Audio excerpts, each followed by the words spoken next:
నాకి daily log చేయాలనే ఉంటుంది. కానీ నా వల్ల అవ్వట్లేదు. హోమ్ టూర్ చేయమంటున్నారు. డైలీ లాగ్ పెట్టండి అంటున్నారు. సో, ఎందుకో నాకు కొంచెం రొటీన్ వర్కే గదా! ఎందుకో అనిపిస్తుంది. నిన్న 2 రోజుల నుంచి వర్షం పడతానే ఉన్నింది. బట్టలు ఉతికేసి పైనేసాను. కానీ అది ఆరనే లేదు. ముగ్గు వాసనొచ్చేలాగా అనిపిచ్చింది. హాల్లోనే ఇంకా సోఫా సెట్ పైన ఏసాను. ఇంక ఈరోజే మడిచి లోపల పెట్టాను. ఇంకా చాలా బట్టలున్నాయి. సో, అలాగే మార్నింగ్ కొంచెం ముగ్గేసేసి వచ్చేసి ఇంక అన్నీ సర్దేస్తున్నాను. నేను లెయ్యంగానే సర్దేస్తారు వాళ్ళు. కానీ ఒక్కసారి చెత్త ఊడ్చేటప్పుడు నేను గూడా అట్లా దులుపుకుంటాను. యష్యూ అయితే నీట్‌గా పెట్టుకుంటుంది రూము. ఇంకేమంటే హాల్ ఒకటే చాలా చండాలంగా ఉంటుంది. ఎక్కడివక్కడ పడేస్తారు. ఇంక నేను అవన్నీ దుమ్ము దులుపుకొని క్లీన్ చేసి ఇంకా అన్ని డెకరేషన్ పూలన్నీ ఒక్కొక్క పువ్వు దొరుకుతుంది రోజు గులాబీ మొక్కలో. కానీ ఒక్కొక్కసారి గెనుగులే పువ్వు కూడా ఏసేస్తాను. చెత్తంతా తోసుకొని వచ్చేసాను. సో, కొంచెం కాఫీ తాగేసి కొంచెం రిలాక్స్ అయ్యాక మళ్ళీ వేరే పనులు చేద్దాము. అంటే మనం పని మనిషి కన్నా వరస్ట్ అనుకోండి. ఒక పాత్రలు గీతలు కడిగితే ఫుల్ తడిచిపోతాది. సో, కాఫీ పెట్టాను. గ్రీన్ టీ పెట్టిచ్చాను యష్యూకి. యష్యూ ఎక్సర్సైజ్ చేస్తుంది. వాడు వాకింగ్ పోయాడు.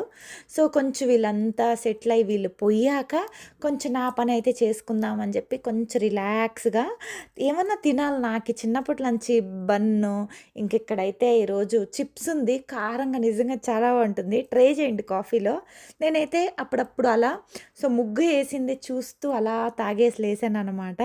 సో, అంట్లయితే సింక్ నిండా ఇవి కడిగేదే మన జీవితం. నేను మెహందీ ఏసుకొని అసలు బాగా రాలేదు. సో, ఈరోజైతే కొంచెం అంటిల రోజు చేస్తాను. సో, నీళ్ళు కొంచెం కారుతుంది అక్కడ. అదేమంటారు ఒక ట్రైల్స్ కొంచెం గేడిలాగా పెడతారు గదా! అది లేదు. అందుకని రోజు క్లీన్ చేసుకొని కబోర్డ్ చేసుకుంటా. సో, పైన ఆరబెట్టుకోవడానికి మా వాషింగ్ మిషను పగిలిపోయింది. అందుకే చేత్తోనే ఉతుకుతా. సో, ఇప్పుడు అవి ఇవి ఎండబెట్టుకుంటాను. తులసి చెట్టు అయితే నిజంగా చాలా పొడుగ్గా పెరిగింది. బాగొచ్చింది. క్లిప్పుల డబ్బా, హార్లిక్స్ డబ్బా తెలుసుగా దాంట్లో క్లిప్పులేసుకున్న పూలు రేపటికి మా అమ్మ ఈరోజే కోసుకొచ్చేస్తది. సో, ఇంకా దీపం పెట్టుకుందామని అయితే మొఖం కడుక్కున్నాను. చూస్తే తెల్లగా కనిపిస్తున్నా. ఏంలా మొఖంలో అక్కడక్కడ బ్లాక్ మచ్చలొచ్చింది. ఏం రాసుకోవాలో అర్థం కావట్లే. సో, జస్ట్ సన్ స్క్రీము చూస్తే నిజంగా చెప్పండి తెల్లగా ఉన్నాను కదా!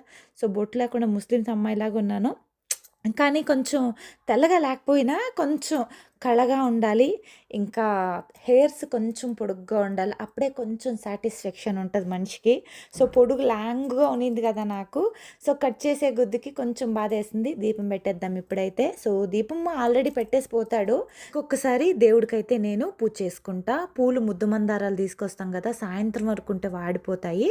అలాగే నేను కూడా కొంచెం దేవుడికి దీపం పెట్టుకుంటే కొంచెం ప్రశాంతంగా ఉంటుంది. ఎవరితో మాట్లాడతాను చెప్పండి దేవుడితో కాకుండా. సో